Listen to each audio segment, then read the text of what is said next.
Allen cores. For many years, I've enjoyed studying and collecting military rifles.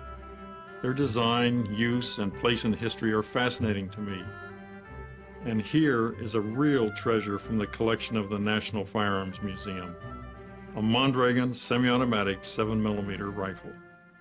One of the earliest attempts at a successful military semi-automatic rifle, it was invented in the late 1800s by a Mexican general named Manuel Mondragón.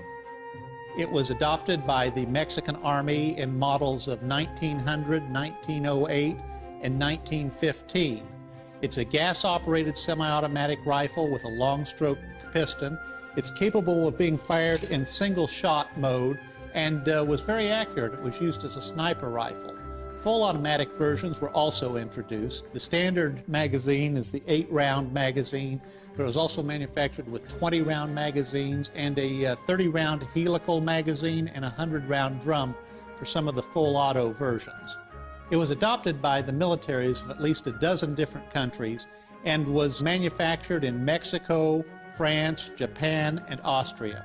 Probably the best-known manufacturer of these was at the SIG plant in Switzerland that had the original contract for the Mexican Army. However, that contract was interrupted by the Mexican Revolution, and in 1915, Germany purchased the remaining SIG-made Mondragons for use in World War I. The action proved a bit sensitive to wet, muddy condition in the trenches, although it proved to be a fine rifle in arid conditions. But it did find a fascinating use in the German military as an arm for aircraft personnel before the widespread introduction of machine guns in airplanes. That's because Germany adopted the Mondragón as the Flyer's self-loading carbine model of 1915. And it served in that capacity throughout World War I as a rifle used in aerial combat by the men in the rear seat of a German airplane or in an observation balloon who would shoot at opposing British and American aircraft.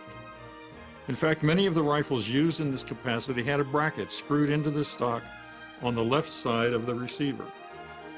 A wire bird cage-like basket was attached to these brackets, and the basket covered the rifle's receiver and prevented ejected spent cartridge cases from tearing through the fabric-covered frame of the airplane or the observation balloon. You're witnessing firearms history at its finest.